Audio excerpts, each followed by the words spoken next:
Greetings! It is I, Phantasy Star Online Dracovin, Lord and Emperor of the Dracovin Empire, and welcome!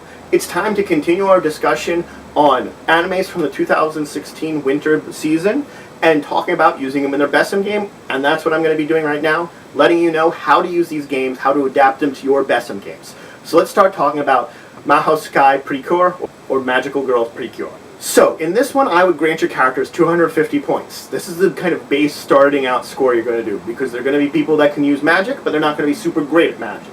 They're going to have a base number of spells. Things like flying on a broomstick is going to be one of those things that they're going to be having. Now, granted, it might not just be a broomstick. Some people have carpets, things like that. But, you know, the basic flying skills, some other basic skills, they would know these and these alone.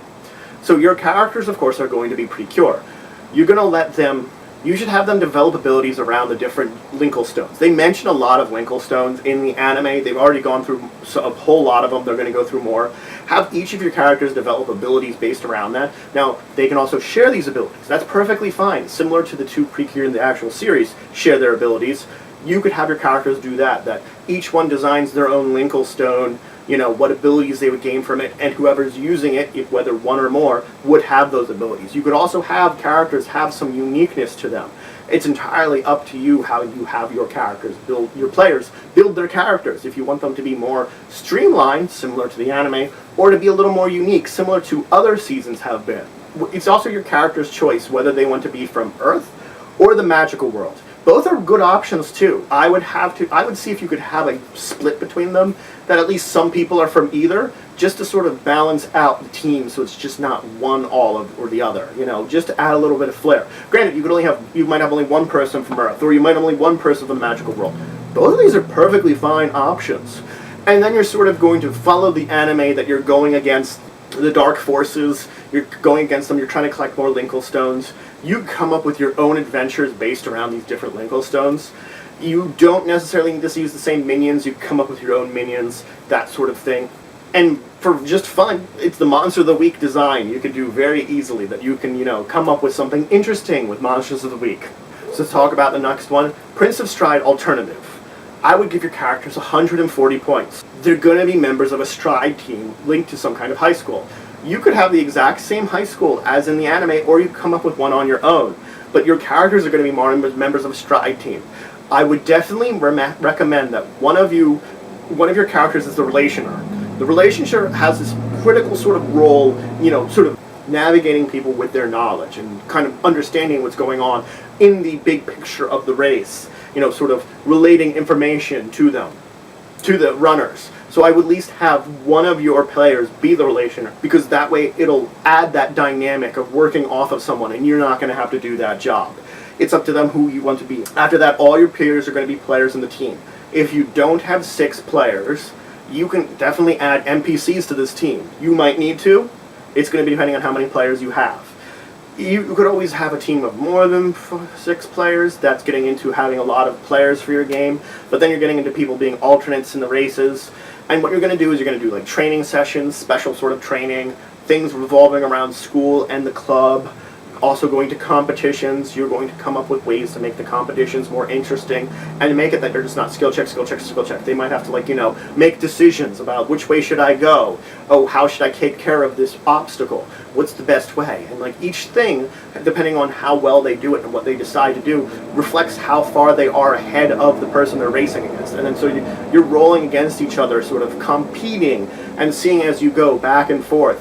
As then you each get to so one team might get very far ahead, but then you might have this other NPC on the other team that's exceptionally good. You know, you could make it that, you know, average player, average player, average player, really good player they might have to face against. So maybe you want your players to sort of get this lead to begin with, because when they hit this other guy, they know they're going to be in trouble. It could be as interesting as that. Now the last one I want to talk about is Phantasy Star Online 2. You're going to give your characters 2 sets of points. I've talked about this sort of thing before. But this one is going to have 130 for being their normal persons and 300 for being on their online persona. You're going to have them build their normal person, where they're pretty much going to have just basically skills and things, and on their online persona, have them keep their mind the same, and have them keep any mind-based skills the same. So like, my online character might have a little bit more in, you know, physical skills, because that's the way he's built. Though on the other hand, I may know more because it's my knowledge for my body, where my mind is going into this. But that character also might have more soul because, if they're using special abilities more, kind of like the energy and spell sort of effects, that aren't really spells, because it's very sci-fi themed. that would be focused on something that your character might have a higher soul than you. So it's up to you if you want to make them just members of a school, or if you want to make them like members of the student council, similar to the anime. It's up to you if you want to do either of those. You can. You could make them that they're not just all students too. Like Itsuki, he makes this whole group of friends that they're all these like cast of people from around the city that he kind of meets and gets together. You could have it that they're this cast of things, and that maybe they have a lot less offline work to do with whatever's going on in the game, and you focus more on that online. But I do like the sort of switched off access between, offline and online. And especially because when we go later on, that actually gets important. So it might be good to have it that they're focused around this school. Now, you could just have it that they're playing the game, and that could be all you do. You don't need to do any more. You can have them have stuff happening at school that they might have to deal with, and then things happening in the game that they might go on quests and missions. But you could also deal with the overall plot.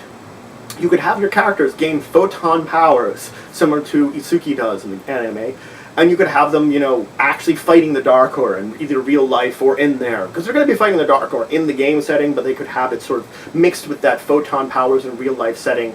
That's up to you if you want to bring that in, and it is a very good option.